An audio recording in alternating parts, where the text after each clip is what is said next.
1장에서 12장까지 지난주까지 제가 말씀드렸죠. 그까지는 하나님께서 이스라엘 백성에게 약속하신 땅인 가나안 땅에 정복 전쟁을 다루고 있습니다. 이제 가나안 땅의 주요한 도시들, 성들을 다 정복함으로 사실상 가나안 땅 정복은 다 된 거나 마찬가지다 하는 것을 제가 지난주에 말씀드렸습니다. 그리고 13장부터 21장까지는 정복한 가나안 땅의 분배를 말씀하고 있습니다. 이스라엘에게는 12지파가 있었잖아요. 각 지파대로 그 땅들을 나누어 줍니다. 그래서 이제 13장에서 그 마지막 장까지의 전체 주제를 보면은 하나님은 땅의 주인이시고 땅을 나누어 주시는 분이시다라고 이야기합니다. 우리 그리스도인에게서 궁극적인 땅은 어디를 이야기합니까? 천국을 이야기합니다. 이 땅에 우리가 살지만 우리가 궁극적으로 받을 기업, 유산, 기업이 inheritance, 유산 뭐 이런 게 이야기하잖아요. 하나님께로부터 받는 것. 그것은 궁극적인 기업, 유산은 천국임을 우리에게 이야기합니다. 하나님께서는 가나안 땅을 이스라엘 백성에게 주시겠다는 약속을 하셨고, 그리고 그 약속에 신실하셨고, 그러므로 이스라엘 백성은 그 땅을 차지했고 이제 그 땅을 분배받게 됩니다. 문제는 여호수아와 이스라엘 백성들이 가나안 땅의 주요 도시들 그리고 주요 성읍들은 다 점령함으로써 가나안 땅을 다 점령한 것과 마찬가지였습니다. 그런데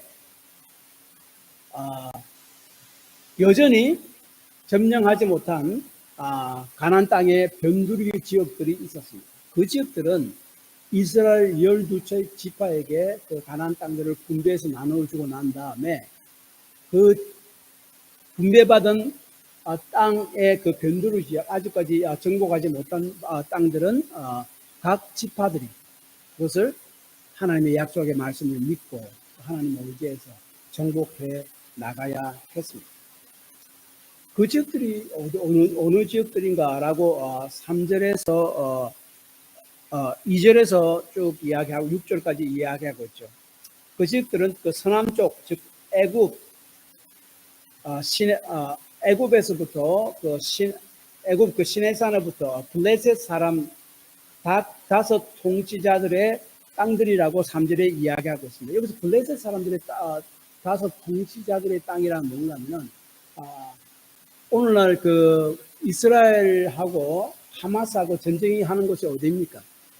가자 지구이잖아요. 그 지역입니다.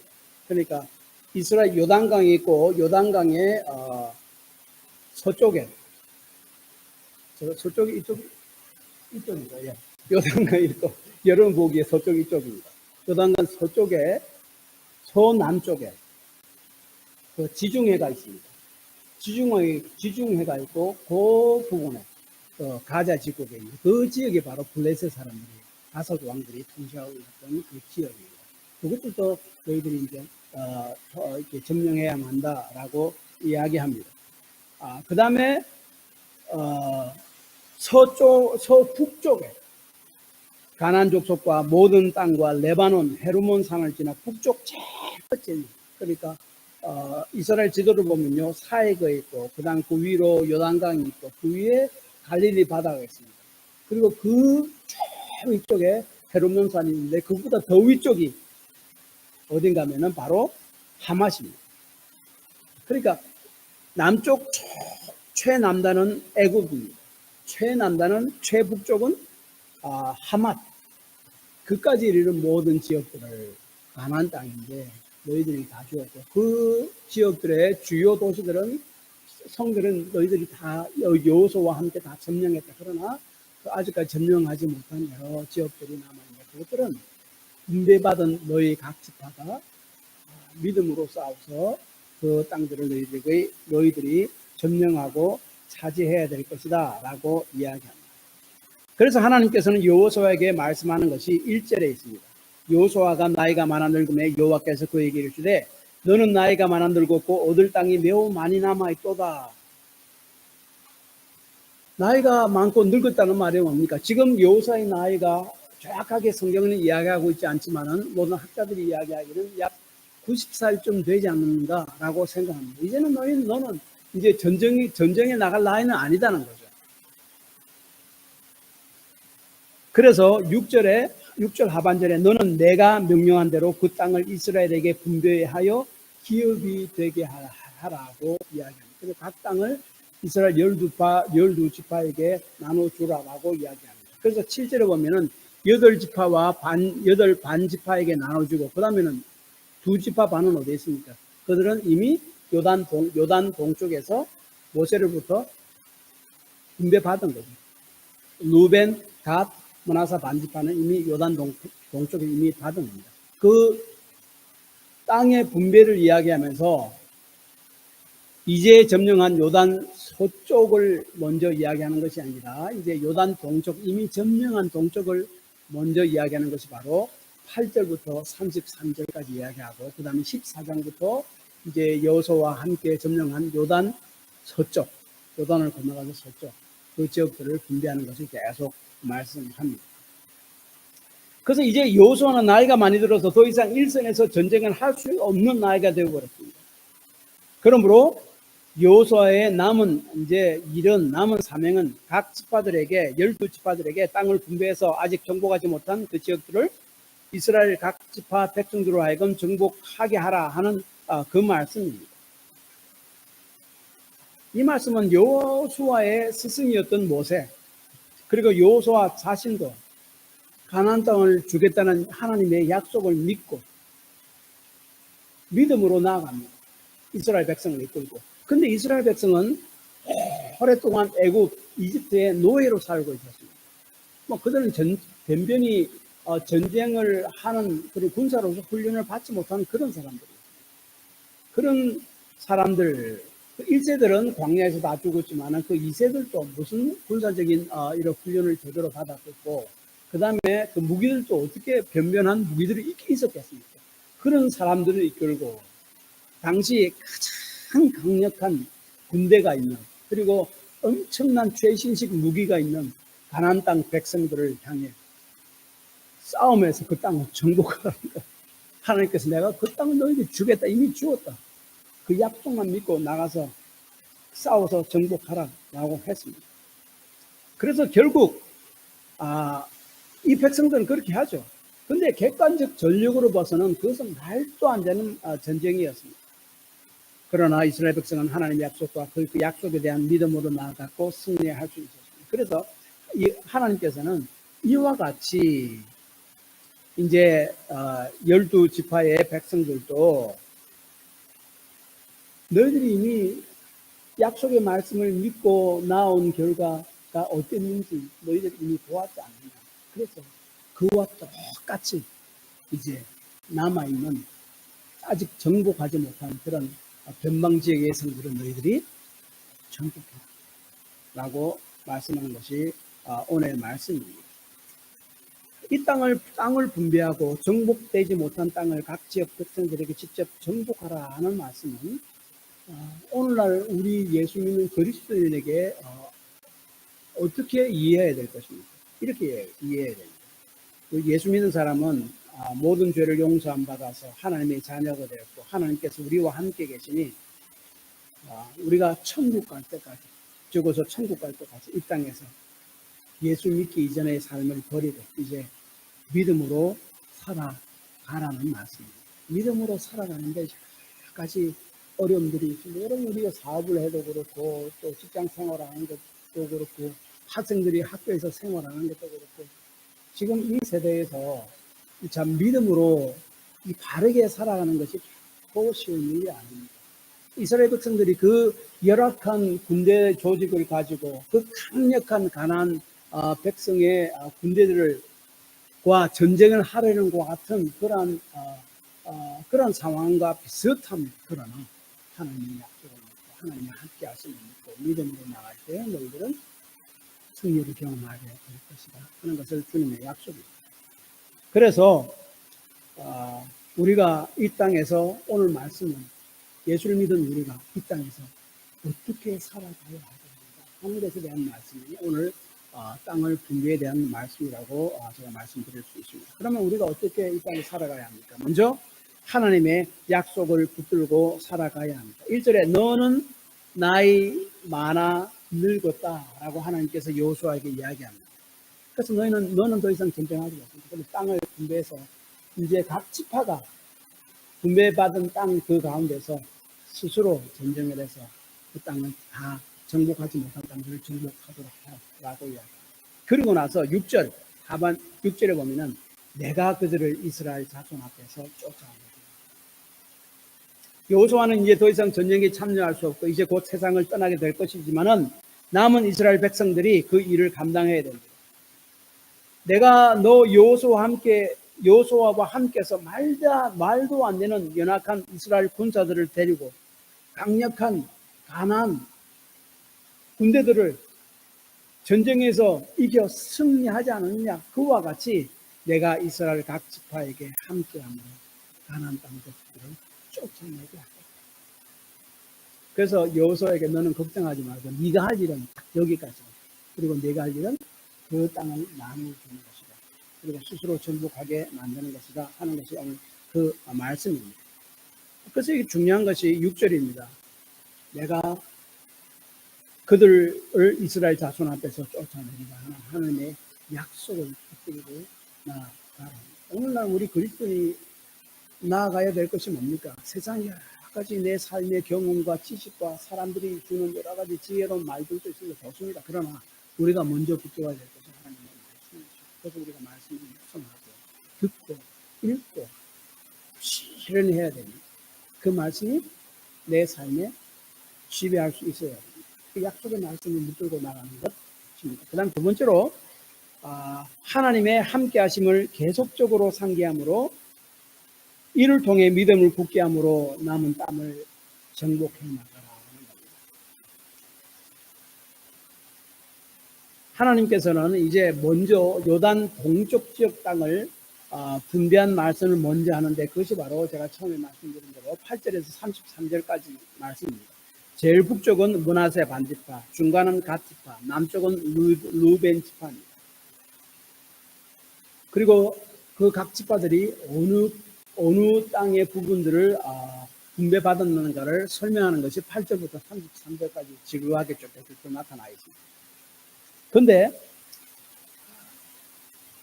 여기서 강조되고 있는 것이 뭔가 하면은 그냥 뭐 어떤 성조를 주었고 그것이 아니라 자세히 살펴보면은 이스라엘 백성이 요단 동쪽 땅을 차지한 것은 하나님께서 함께 하심으로 된 것임을 기억하고, 그리고 하나님의 약속을 믿음으로 정복했다는 것을 기억하라는 말씀입니다. 그래서 여기서 계속해서 반복해서 말씀하는 것이 뭔가 하면은 요단 동쪽 지역을 다스리고 있던 그 왕들, 바산 왕 옥과 헤브론 왕 시혼을 하나님이 함께 하시면 그들을 다 무너뜨리고 승리했으면 계속적으로 반복적으로 이야기합니다. 10절, 11절, 21절, 27절, 30절, 31절. 하나님이 너희들과 함께 어떻게 역사했는가, 그것을 계속적으로 기억해라는 거예요.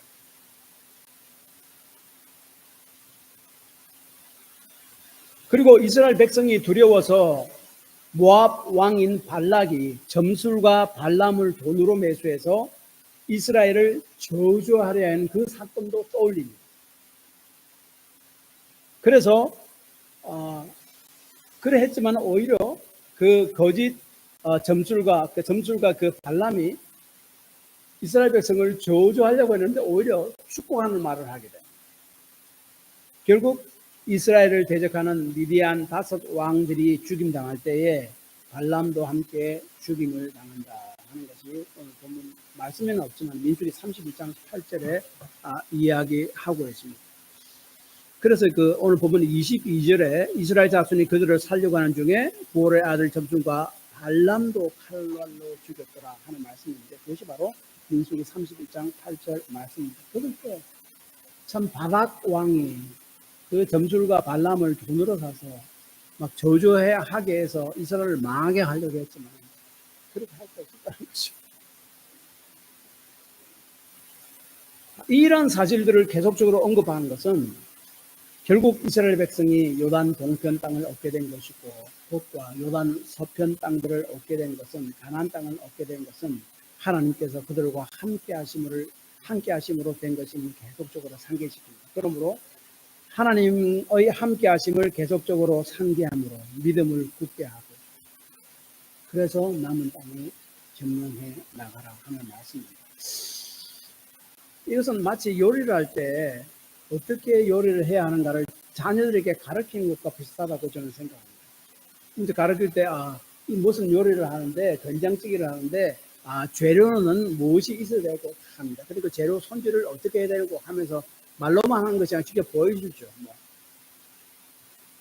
그리고 이 재료는 어떻게 다듬어야 되고, 먼저, 국물을 어떻게 끓여야 되고, 그리고 어떤 재료부터 먼저 넣어야 되고, 간은 어떻게 만들고, 맞춰야 되고, 하나씩 다 설명하면서 보여주잖아요. 다 하고 나서 뭐 합니까? 이제 내가 다 알겠지? 보여준 대로 내가 시험 보여줬으니까 한번 그대로 한번 해봐라. 한번 그래서 그 자녀들은 부모로부터 요리하는 것을 배우지 않습니까? 이와 마찬가지로 하나님께서는 이제 이스라엘 각 지파 백성들에게 가나안 땅의 주요 성읍들은 다 점령했다. 지금까지 모세를 통해 그 여호수아를 통해 하나님의 함께 하심으로 기적적인 방법으로 다 점령했지 않냐. 너희들이 약속의 말씀을 믿음으로. 그러므로 남은 지역은 똑같이 모세가 했던 것처럼 여호수아가 했던 것처럼 그 약속의 말씀을 믿음으로 해라. 직접 경험해보라. 그래서 이스라엘 백성에게 그런 사실은 기회를 주는 것과 마찬가지입니다. 연습을 시키는 것입니다. 그래서 여기서 이야기하는 것이 하나님의 함께 하심을 계속적으로 상기하므로 이를 통해 믿음을 굳게 하므로 남의 땅을 정복합니다. 어떻게 하나님 말씀을 계속 상기합니까? 듣고 읽고 예배에 참석하고 그것밖에 없습니다. 기도합니다. 그 다음에 한 가지 더 하나님 또 본문을 통해서 이야기하는 것은 우리가 이 땅을 정복하는 것 같이 이 땅에서 가나안 땅을 정복하는 것 같이 이 땅에서 믿음으로 살아갈 때에 중요한 것은 선택적인 믿음으로 살아가지 말고 온전한 믿음으로 살아가는 것을 또 한마디 더 붙입니다. 이 하나님의 약속을 믿음으로 나아가야 하는데 현실의 큰 벽 앞에서 하나님의 약속과 믿음을 잊어버릴 수가 있다는 경고의 말씀이 13절에 하십니다. 13절. 그슬 족속과 마갓 족속은 이스라엘 자손이 쫓아내지 아니하였으므로 그슬과 마갓이 오늘까지 이스라엘 가운데서 거주하니라. 하나님께서는 그 가나안 땅 백성들을 다 쫓아내라 했고 그들을 다 전멸시키려 했는데 이들을 그슬 족속과 마갓 족속은 이스라엘 요단강 동편을 땅을 분배받은 이스라엘 백성들은 그들을 다 쫓아내지 못하고 함께 또 살아갔다고 이야기합니다. 왜 그렇습니까? 이 그술과 마갓은 이스라엘 지도면 제일 위에가 갈릴리 바다입니다. 갈릴리 큰 호수입니다. 그 밑에 요단강이 흐릅니다. 그 밑에 더 큰 사해가 있고 그리고 그 밑에 서쪽에는 지중해가 있습니다. 그럼 저 위에 갈릴리 그 바로 옆에 있는 동네가 구슬과 마갓 지역입니다. 이 지역은 어느 지파가 분배받았는가 하면은 므낫세 반 지파가 분배받았던 지역입니다. 여호수아 10장, 17장, 16절을 보면은 이 지역들은 보면은 이스라엘 백성들은 특별히 이 므낫세 반 지파 그리고 여호수아 17장 16절을 보면 요셉 백성이라고 했는데 사실 요셉의 자손이 므낫세와 에브라임이잖아요. 그래서 다시 요셉의 자녀들입니다. 요셉 지파와 마찬가지입니다. 그런데 이 여호수아 10장 16절을 보면은 이 므낫세 반지파가 왜 그술과 마갓을 정복하지 못한가 하면은 이들은 산악 지역은 정복했습니다. 그런데 평지 지역에 이 그술과 마갓 지역 마갓 사람들이 사는데 그 평지 지역에 사는 이 그술과 마갓 사람들은 철병거가 있었습니다. 두려워서 그들을 정복하지 못했다라고. 그러니까 오늘날 이야기하면 막 최신식 전투기와 탱크와 포대와 다 있습니다. 근데 이스라엘 백성은 오늘날 이야기하면 그냥 소총밖에 없습니다. 어떻게 이게 겁이 나서 두려워서 이기지 못합니다. 쫓아내지 못했다라고 이야기합니다. 그때 여호수아가 이야기하기를 그 여호수아 17장 18절입니다. 가나안 족속이 비록 철병거를 가졌고 강할지라도 내가 능히 그들을 쫓아내리라고 해요.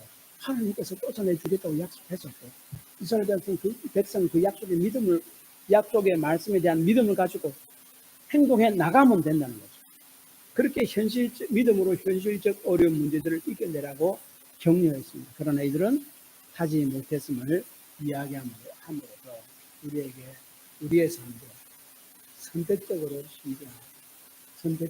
순종하지 않은 이러한 결과가 있을 수 있음을 미리 우리에게 이야기합니다. 강력한 철병거가 없는 산악지역은 점령했는데 강력한 철병거가 있는 평지지역은 점령하지 못했습니다. 수많은 이스라엘 백성들이 넘실거리는 홍해를 그리고 요단강을 어떻게 마른 땅과 같이 건널 수 있었습니까? 군대도 무기도 변변치 않았던 이스라엘 백성이 어떻게 강력한 여리고성을 무너뜨릴 수 있었습니까? 바다의 모래와 같이 수많은 가나안 땅 남부 5 왕들의 연합 군대를 어떻게 이길 수 있었습니까? 하나님이 함께 하십니다. 하나님께서 가나안 땅을 주시겠다는 그 약속의 말씀을 믿음으로 행동하고 나아갔을 때에 하나님께서 일하십니다. 그렇게 될 수 있었다는 거죠. 유다 백성도 하나님께서 함께 하셨음에도 불구하고 가나안 땅을 모두 주겠다는 약속에도 불구하고 산지 거민을 쫓아냈지만은 꼴짜기 거민은 그러니까 평지 꼴짜기 거민은 쫓아내지 못했다라고 사사기 1장 19절에 이야기합니다. 왜냐하면 그들에겐 철병거가 있었기 때문에 똑같은 말을 반복합니다. 그러나 하나님의 백성은요, 하나님의 약속의 말씀을 붙들고 믿음으로 나아가야만 했습니다. 우리의 좋지 않은 환경과 상황은 우리로 하여금 두려움에 빠지게 만들고 믿음을 움츠러들게 만듭니다. 그럼에도 불구하고 믿음으로 나아갈 때 하나님께서 일하실 것입니다. 그렇지 못하면 하나님이 일하시는 경험하지 못합니다. 마가복음 9장에 보면 귀신 들린 아들을 둔 아버지와 예수님의 대화 이야기가 나옵니다. 그때 귀신 들린 아이가 내가 귀신 들린 아이를 데려와 예수님의 그 제자들에게 데려왔지만은 쫓아내지 못했습니다. 옛날에 내가 소문을 들으니까 예수님께서 그리고 제자들도 귀신을 다 쫓아냈다고 들어서 그 내 귀신 들린 아이를 데려와서 귀신을 좀 쫓아내 달라고 했는데 쫓아내지 못했습니다라고 이야기합니다. 할 수 있으면은 예수님께서 내 아이 속에 있는 귀신을 쫓아내 주세요라고 이야기합니다. 그때 예수님께서 말씀하시기를 할 수 있거든이 무슨 말이냐? 믿는 자에게 능치 못한 일이 믿음. 그리고 마가복음 17장 20절에도요. 가라사대 너희 믿음이 적은 영혼이라 진실로 너희에게 이르노니 너희가 만일 믿음이 한 겨자씨만큼만 있으면 이 산을 명하여 여기서 저기로 옮기라 하여도 옮길 것이요 또 너희가 못할 것이 없으라. 믿음. 히브리서 10장 9절. 우리는 뒤로 물러가 침륜에 빠질 자가 아니요 오직 영혼을 구원하며 이르는 믿음을 가진 자입니다. 믿음. 우리는 흔히 생각하기를 이 세상은 믿음으로만 살 수 없다라고 생각합니다. 그래서 어떤 때는 믿음으로 살고 어떤 때는 세상의 가치를 따라 삽니다. 당장 내 개인의 유익이 된다고 싶으면 세상의 가치를 따라 살고 믿음은 잠시 뒤로 밀어놓습니다. 다시 말하면 믿음이 선택적이라는 거죠. 믿음이 선택적이 되면요. 그것을 자꾸 반복하게 되면요. 결국 그 믿음이 나의 삶의 올무가 됩니다. 이스라엘 백성들이 얼마의 가나안 백성들을 쫓아내지 못하고 그들과 그냥 함께 살았습니다. 그래서 나중에 어떻게 했습니까? 점점 그들의 문화, 그들의 우상, 섬기는 그 관습들 조금씩 받아들이게 됩니다. 그래서 결국은 그것을 다 받아들이게 되고 믿음을 떠나게 되고 하나님의 신방으로 바벨론 도로 가게 되죠. 그래서 그 하나님께서 그것을 미리 경고하시며 선택적 믿음, 우리를 서서히 믿음 없는 상태로 우리를 이끌고 간다 하는 겁니다. 오래됐습니다. 한국에 살 때 제가 제 친구가 그 직장에 다녔었는데 그 직장이 주일에도 계속 일하라고 해가지고 굉장히 고민이 많았습니다. 뭐 자기 집에 자기 어머니도 있고 동생들도 있고 자기가 아버지는 안 계시고 자기가 다 먹이 살고 있는데 뭐 어떻게 할 수가 없고 아주 고민이 많았습니다.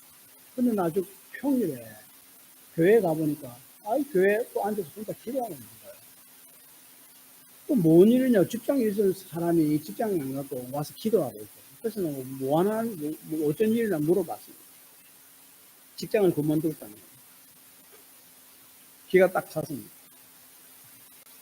자기가 너무 그 마음에 갈등이 생겨서 안 돼가지고 집에서 이야기 안 하고 자기 직장 그만두고 교회 가서 금식하고 기도하고 있는 거예요. 그러나 하나님의 은혜로 또 더 좋은 직장을 또 곧 얻을 수 있었고 조금 고생은 했지만은 그리고 나중에는 하나님의 부르심을 받고 결국 신학교 가서 지금 목사가 됐고 지금은 은퇴를 앞두고 있습니다. 그래서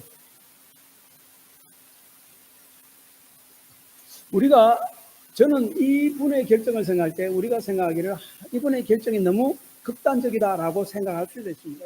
그렇게 생각할 수도 있습니다. 그런데 이분에게는 하나님에 대한 선택적인 믿음과 선택적인 헌신이 아니라 전적인 믿음과 전적인 헌신이 있었다라고 저는 그렇게 생각합니다. 그분 자신의 마음도 그런 마음이 있었을 겁니다. 그러니까 그런 선택을 했죠.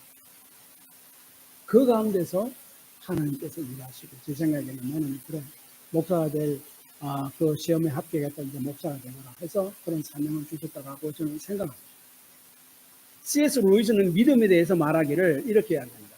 기독교를 믿으라는 것은 잘 추론해 본 결과 기독교를 믿을 증거의 무게가 충분치 않은데도 불구하고 무조건 받아들이라는 말이 아니다라고 이야기합니다.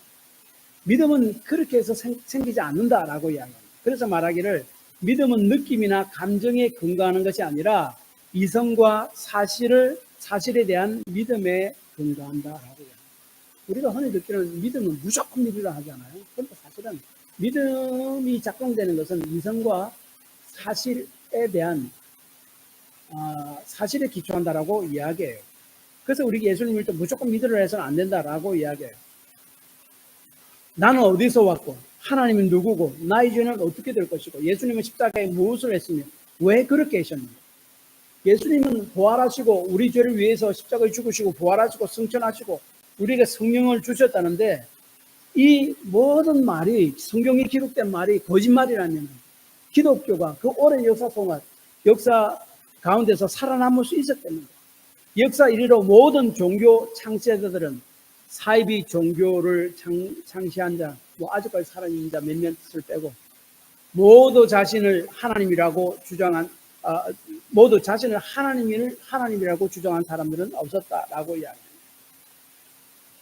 그 대신 모두 자신의 가르침을 따르면 하나님께로 이른다고 했지 자신을 하나님이라고 스스로 주장한 분이 없었다라고 이야기합니다. 그런데 예수님이 나는 모든 죄를 용서할 수 있는 사람이라고 스스로 말했다면 그분은 자신이 하나님이라고 주장한 것이고 그렇다면 예수님은 거짓말장이요 사기꾼이었거나 아니면 그 말이 진실이라는 말이 아닌가 하는 겁니다. 만약 거짓말장이었다면 예수님의 제자들은 왜 예수님을 위해 생명까지 버렸을까?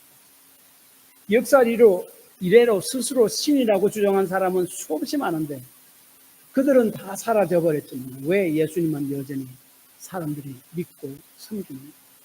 이렇게 이성으로 진실되게 생각해 본다면은 예수를 믿지 않을 이유보다 예수를 믿을 이유가 더 많지 않는가? 그렇게 C.S. 루이스는 이야기합니다. 그러므로 이 C.S. 루이스는 다시 이야기하기를 이렇게 해요. 아무리 기분이 바뀌어도 한번 받아들인 것을 끝까지 고수하는 기술이 바로 믿음입니다. 여기서 이야기하는 것은 믿음은 우리가 살아갈 때 믿음을 흔드는 것은 우리의 상상력이다라고 이야기합니다. 그러니까 이야기하기로 외과 의사에 가서 수술을 받으려고 수술대에 누워 있을 때에 온갖 생각이 들겠죠. 만약 이 의사가 수술을 잘못한다면 위 일부를 절단해야 되는데 실수로 간을 절단은 나면 그리고 이 의사가 혹시 돌팔이가 아닐까? 이 의사가 수술을 처음 해보는 사람 아닐까? 별별 생각이 다 들고 상상력이 다 든다고 합니다. 그때 우리의 믿음은 흔들리게 됩니다. 비행기를 탔을 때 우리의 믿음을 흔드는 것은 우리의 상상력과 감정이다라고 이야기합니다. 수영을 배울 때 사람들은 물에 가라앉지 않고 떠 있을 수 있고 물 위로 헤엄쳐서 갈 수 있다는 사실을 잘 압니다. 왜 그렇습니까? 그런 사람을 많이 봤으니까요. 그것을 이성으로 알고 믿습니다. 실제로 보고 증명하고 믿습니다. 근데 수영 강사가 수영을 가르쳐 주는데 손을 딱 잡고 조금 가다가 손을 싹 남는 순간 사람들은 자기 몸을 물에 맡기지 못하고 몸에 힘이 들어가니까 보등거리다가 쪼르륵 깔아앉고 말죠. 상상력과 감정이 믿음을 흔들어 놓고 몸을 뻣뻣하게 만들기 때문에 그렇다고 합니다. 그래서 그가 이야기하는 거예요. 감각과 감정 때문에 사실에 대한 믿음을 무너지게 된다라고 이야기합니다. 그래서 그 이야기를 믿음이란 아무리 기분이 바뀌어도 한번 받아들인 것을 그 사실, 이성으로 생각해서 그 사실을, 그 증거를 끝까지 고수하는 기술이라고 이야기합니다. 사람의 감정과 기분이 상황에 따라 얼마나 잘 바뀝니까? 기분과 감정에 따라 우리의 삶을 살아간다면 우리는 어떻게 삶을 살아갑니까? 실패의 삶을 살아갈 수밖에 없을 것입니다. 그것을 이야기하는 것이 오늘 본문 13절 말씀입니다. 눈에 보이는 두려움 때문에 믿음으로 살기 못합니다. 그래서 C.S. 루이스는 결론을 내기를 믿음의 습관을 훈련하는 첫 번째 단계는 사람의 기분은 바뀌기 마련이라는 것을 인정하는 것이다. 기분대로 사는 것이 그 믿음이 아니라는 거죠. 그 다음 단계는 기독교를 받아들인 이상 날마다 조금씩이라도 시간을 내어서 그 주요 교리들을 찬찬히 정신에 새겨 나가는 것이다.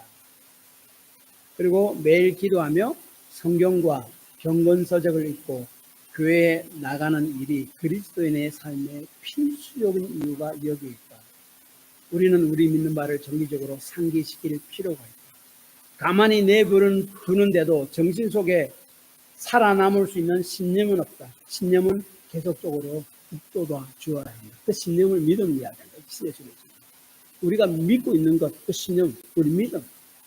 가만히 놔두면 살아나지 못합니다. 계속 북돋아 줘야 됩니다. 그래서 말씀과 기도와 예배, 경건 서적들 이런 것들이 너무나 중요한 것이고 그것이 우리의 믿음에 계속 북돋아 주는 것이다. 그래서 제가 또 말씀드린 대로 이전에 하나님께서 어떻게 역사하심으로 그 시혼 왕과 그 왕을 점령했고 어떻게 반란이 저주하려고 했는데 그 저주 못하게 만들어서 결국은 가나안 땅을 점령하게 됩니다. 계속 상기시키는 것이 바로 10절부터 33절까지. 그래서 이 믿음은 계속적으로 우리가 우리의 믿음 상기시킬 필요가 있다라고 이야기합니다. 하나님의 약속을 붙들고 지속적으로 상기함으로 선택적이 아닌 온전한 믿음의 길로 걸어갈 수 있다라고 하는 말씀입니다. 그리고 마지막으로 기억해야 될 것은 우리 그리스도인에게 주어진 진정한 기업, 우리가 물려받을 땅, 유산, 그것은 하늘에 있다는 것을 기억하라 하는 것입니다. 이것을 레위 족속은 기업을 받지 못했고 하나님이 친히 기업이 되셨다 하는 14절과 33절 말씀입니다. 14절에 오직 레위 지파들에게는 여호수아가 기업으로 준 것이 없었으니 이는 그에게 말씀하신 것 같이 이스라엘의 하나님 여호와께 드리는 화목제물이 그들의 기업이 되었습니다. 그리고 33절 오직 레위 자손에게는 모세가 기업을 주지 아니하였으니 이는 그들에게 말씀하신 것 같이 이스라엘의 하나님 여호와께서 그들의 기업이 되시었더라. 레위 지파는 특별한 그런 땅을 기업으로 받지 않았고 12지파의 성에서 내어준 네 곳, 그래서 도합 48개 성읍에서 흩어져서 살았습니다. 거기에 물론 자기들이 집을 짓고 살 조그만 땅도 있고, 자기들이 이렇게 가지고 자기가 데리고 있는 조그만 얼마의 가축들을 먹일 목조지도 있었습니다. 그런 농사들을 하지 못했습니다. 땅을 주지 않았기 때문에. 이 레위 사람들이 해야 될 일이 신명기 10장 8절에서 9절을 보면은 먼저 그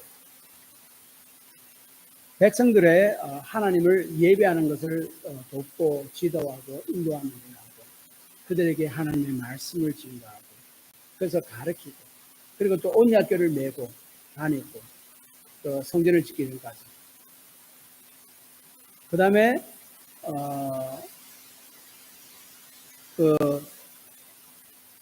조그만 땅을 얻어서 거기서 집을 짓고 자기가 가지고 있는 소수의 가족들을 먹일 목조지도 있었지만은 그것으로 먹고 살기가 힘드니까 이스라엘 백성들이 하나님 앞에 드린 화제물 그 중에 일부를 그들의 양식으로 사용했고, 또한 이스라엘 백성이 바치는 그 11조의 그 곡물들을 자신의 음식으로 사용했다라고 성경은 증거합니다. 이 레위인들을 이렇게 언급하는 이유는 우리의 궁극적인 기업, 우리가 분배받을 땅, 유산은 하나님 자신이라는 겁니다. 이 땅에서 하나님께서 우리와 함께 하시고 우리의 삶을 인도하시고 결국은 영원한 천국까지 인도하실 하나님, 그 하나님이 결국은 우리의 기업이 있음을 기억하고, 우리는 결국 이 땅에서 믿음으로 살아나가지만 또 실패도 맛보고 하나님의 함께 하심으로 승리도 맛보지만 결국은 우리가 가서 영원히 소유하게 될 우리의 유산은 천국이다 하는 것을 잊지 말라 하는 것을 말씀하는 것이 바로 레위인을 언급한 말씀입니다. 시편 142편 5절을 이렇게 이야기합니다. 여호와여, 내가 주께 부르짖어 말하기를 주는 나의 피난처시요 살아있는 사람의 땅에서 나의 분기신이다. 나의 포션이란 말이죠. 내가 받을 땅이란 말이죠. 내가 받을 기업이란 말이죠. 땅이 진정한 자신의 기업, 유산이 아니라 하나님 자신임을 이야기합니다. 한 고아가 빵이 너무 좋아서 빵을 사 먹고 싶은데 돈이 없습니다. 근데 그 빵집 사장이 딱 나오더면은 그 아이를 보고, 야, 빵 10바구니를 내가 니한테 공짜로 줄게. 그걸 가지고 가겠느냐? 안 그러면 내가 너를 내 아들로, 양자로 입양하는 것. 둘 중 택하라. 뭘 하겠습니까? 빵 10바구니를 택하겠습니까? 빵집 사장의 아들이 되는 것을 택하겠습니까? 아들이 되면 마음대로 먹을 수 있죠. 그것이 그 말입니다.